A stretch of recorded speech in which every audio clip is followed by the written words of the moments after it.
Welcome to all the students of Shri Siddh Vidyapeeth school.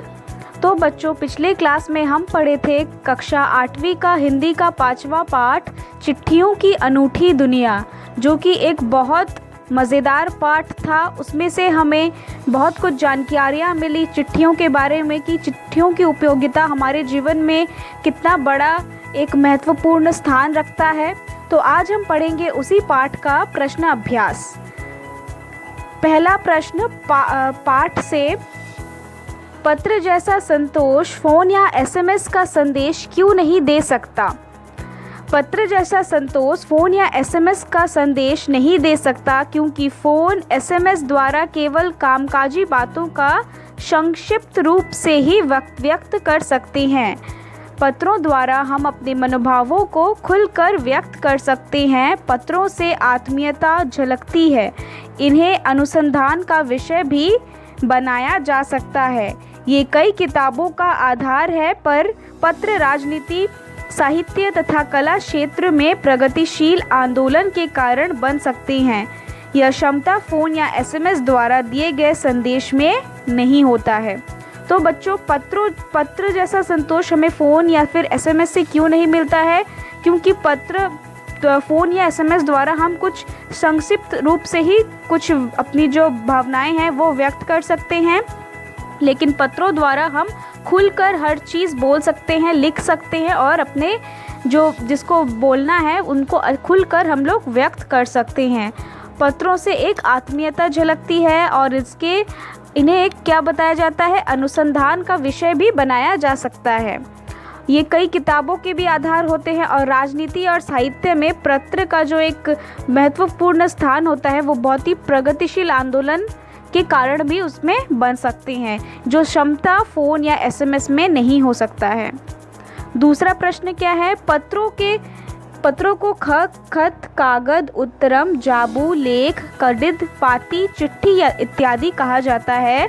इन शब्दों से संबंधित भाषाओं के नाम बताइए।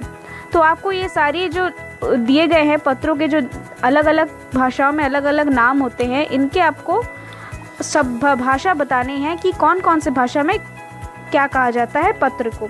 खत कहा जाता है उर्दू में, कागज कहा जाता है कन्नड़ में, उत्तरम कहा जाता है तेलुगु में, जाबू कहा जाता है तेलुगु में, लेख भी कहा जाता है तेलुगु में, कडित कहा जाता है तमिल में, पाती या फिर चिट्ठी कहा जाता है हिंदी में और पत्र कहा जाता है संस्कृत में। तीसरा प्रश्न, पत्र लेखन की कला के विकास के लिए क्या क्या प्रयास हुए? लिखिए। तो पत्र लेखन की जो कला है इसको विकास करने के लिए क्या क्या योजनाएं बनी, क्या क्या प्रयास किए गए?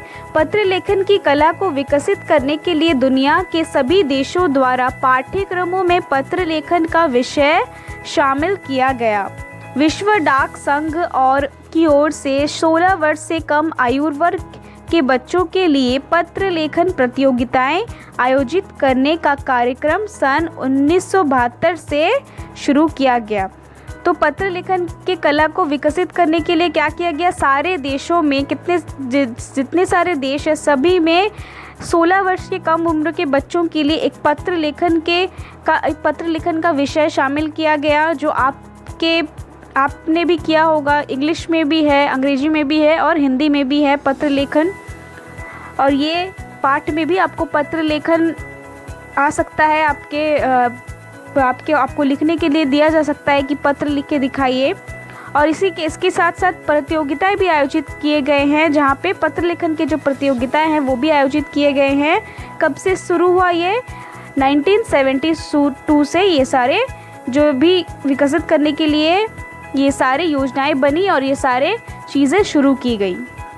चौथा प्रश्न, पत्र धरोहर हो सकते हैं लेकिन एसएमएस क्यों नहीं? तर्क सहित अपना विचार लिखिए। तो पत्र व्यक्ति के स्वयं की हस्तलिपि में होते हैं, जो कि प्रियजन के अधिक संवेदित करते हैं। हम जितने चाहे उतने पत्रों को धरोहर के रूप में समेट कर रख सकते हैं, जबकि एसएमएस मोबाइल में सहेज कर रखने की क्षमता ज़्यादा समय तक नहीं होती है। एसएमएस को जल्द ही भुला दिया जाता है। पत्र देश, कला, समाज को जानने का साधन जा रहा है। दुनिया के तमाम संग्रहालयों में जानी मानी हस्तियों के पत्रों का अनूठा संकलन भी है। तो पत्र को हम लोग धरोहर बना के क्यों रख सकते हैं, लेकिन एसएमएस को क्यों नहीं रख सकते? इसी का जवाब आपको देना है कि पत्र जो होता है एक व्यक्ति का स्वयं का हस्तलिपि होता है, मतलब वो खुद अपने हाथों से अपने मन की भावनाएं लिखकर अपने प्रियजन को देता है, और जो वो प्रियजन को अधिक संवेदित लगता है, बहुत ज़्यादा अच्छा लगता है। हम जितने चाहे पत्र को सहेज कर रख सकते हैं बहुत अच्छी तरह से, लेकिन हम लोग एसएमएस को इतने देर तक सहेज कर नहीं रख सकते, उतनी ज़्यादा उसकी क्षमता नहीं होती है। एसएमएस को जल्द ही भुला दिया जा सकता है, लेकिन पत्र जो है वो देश काल समाज का एक जानने का साधन होता है, और दुनिया के तमाम जितने संग्रहालय हैं, म्यूज़ियम जो हैं, वहाँ पे जानी मानी हस्तियों के पत्रों का एक अनूठा संकलन बनाया हुआ है। आज भी तक वो अच्छी तरीके से उनको संभाल के रखा गया है। इसीलिए जो होता है पत्र को हम लोग धरोहर के रूप में रख सकते हैं, लेकिन एसएमएस को नहीं रख सकते। 5वां प्रश्न क्या है? क्या चिट्ठियों की जगह कभी फैक्स, ईमेल, टेलीफोन तथा मोबाइल ले सकते हैं? पत्रों का चलन न कभी कम हुआ था, न कभी कम होगा। चिट्ठियों की जगह कोई नहीं ले सकता। पत्र लेखन एक साहित्यिक कला है, परंतु फैक्स, ईमेल, टेलीफोन तथा मोबाइल जैसी तकनीकी माध्यम केवल कामकाज के क्षेत्र में महत्वपूर्ण है। आज ये आवश्यकताओं में आते हैं, फिर भी ये पत्र का स्थान कभी नहीं ले सकते हैं। तो यहाँ पे प्रश्न में दिया गया है, क्या चिट्ठियों की जगह कभी फैक्स या ईमेल या टेलीफोन क्या ले सकते हैं? कि उत्तर में क्या दिया गया है कि पत्रों का चलन कभी भी कम नहीं हुआ था और न होगा और न होगा। तो इसी वजह से चिट्ठियों की जगह जो है वो कोई नहीं ले सकता। वो एक साहित्यिक कला है, पत्र लिखन जो है वो एक साहित्यिक कला है, लेकिन ये फैक्स, ईमेल जैसी जो चीज़ें हैं वो तकनीकी माध्यम से केवल कामकाज के क्षेत्र में ही महत्वपूर्ण है। लेकिन आज भी वहाँ पे सबसे ज़्यादा आवश्यकता पत्र की है, और उसका स्थान कोई नहीं ले सकता। 6वां प्रश्न क्या है? किसी के लिए बिना टिकट साधे लिफाफे पर सही पता लिखकर पत्र बेरंग भेजने पर कौन सी कठिनाई आ सकती है? पता कीजिए। तो अगर आपने कुछ पत्र लिखे हैं और वहाँ पे टिकट नहीं लिए दिए हैं लिफाफे में, तब कौन सी कठिनाई आ सकती है? बिना टिकट साधे लिफाफे पर सही पता लिखकर बेरंग भेजने पर पत्र को पाने वाले व्यक्ति को टिकट की धनराशि जुर्माने के रूप में देनी होगी। तो क्या होगी? जो ऐसे भेजने पर क्या करना होगा? जिसको भेजोगे आप वो क्या करेगा? उसको जो टिकट का जो है उसका जुर्माना भरना पड़ेगा। 7वां प्रश्न क्या है? पिन कोड भी संख्याओं में लिखा गया एक पता है, कैसे? पिन कोड किसी खास क्षेत्र को संबंधित करता है कि यह पत्र किस राज्य और किस क्षेत्र का है। इसके साथ व्यक्ति का नाम और नंबर आदि भी लिखना पड़ता है। पिन कोड का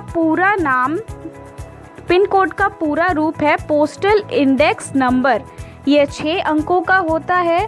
हर एक का खास स्थानीय अर्थ होता है, जैसे एक अंक राज्य, 2 और 3 अंक उपक्षेत्र, अन्य अंक क्रमशः डाकघर आदि के होते हैं। इस प्रकार पिन कोड को भी संख्याओं में लिखा गया एक पता है। तो पिन कोड को जो लिखते हैं, आपको पता ही होगा पिन कोड क्या है। वो आपको यहाँ पे पूछा गया कि वो संख्या भी क्या एक पता है। तो पिन कोड किसी खास क्षेत्र को संबोधित करता है। तो हम दुनिया में इतने सारे लेटर बन रहे हैं, इतने सारे चिट्ठियाँ बन रही हैं, तो उसमें पिन कोड भी ज़रूर लिखना पड़ता है। तो वो क्या करता है? खास क्षेत्र को संबोधित करता है कि ये पत्र कौन से राज्य से आए हैं, किस क्षेत्र का है, और ये जो व्यक्ति का जो नंबर, उसके साथ उस व्यक्ति को जो पत्र भेज रहा है उसका नंबर, जिसको भेज रहा है उसका भी नंबर, सारे वहाँ पे लिखने पड़ते हैं। पिन कोड का पूरा नाम क्या है? पोस्टल इंडेक्स नंबर, और ये कुल 6 अंकों के होते हैं। हर एक अंक का एक खास अर्थ होता है, जैसे कि एक जो अंक होता है, पहला जो अंक होता है वो राज्य का होता है, दूसरा और तीसरा अंक उपक्षेत्र का होता है, और अन्य जो अंक है वो डाकघर आदि के होते हैं। इस प्रकार पिन कोड सभी संख्याओं में लिखा एक पूरा पता होता है। 8वां प्रश्न क्या है? ऐसा क्यों होता था कि महात्मा गांधी को दुनिया भर से पत्र महात्मा गांधी इंडिया पता लिखकर आते हैं? आते थे। तो ऐसा आपको पूछा गया कि क्यों ऐसा महात्मा गांधी इंडिया लिख कर आते थे। तो महात्मा गांधी को दुनिया भर से पत्र महात्मा गांधी इंडिया पता लिख कर आते थे, क्योंकि महात्मा गांधी अपने समय के सर्वाधिक लोकप्रिय व प्रसिद्ध व्यक्ति थे। वे भारत गौरव थे। गांधी जी देश के किस भाग में रह रहे हैं ये देशवासियों को पता रहता था, अतः उनको पत्र अवश्य मिल जाता था। तो महात्मा गांधी जी जो थे वो दुनिया भर से पत्र उनके नाम पे यही लिखा हुआ आता था कि महात्मा गांधी इंडिया, पता लिखकर ही वहाँ पे सबको ही भेजते थे। तो ऐसा क्यों होता था? क्योंकि वो बहुत ही लोकप्रिय थे और बहुत ही प्रसिद्ध थे। आपको पता ही है वो एक स्वतंत्र सेनानियों में से थे और भारत के गौरव थे। गांधी जी देश के किसी भी भाग में रह रहे हों ये देशवासियों को पता चल जाता था, पता रहता था, अतः उनको पत्र मिलने में कोई दिक्कत नहीं आती थी। अभी भाषा की बात।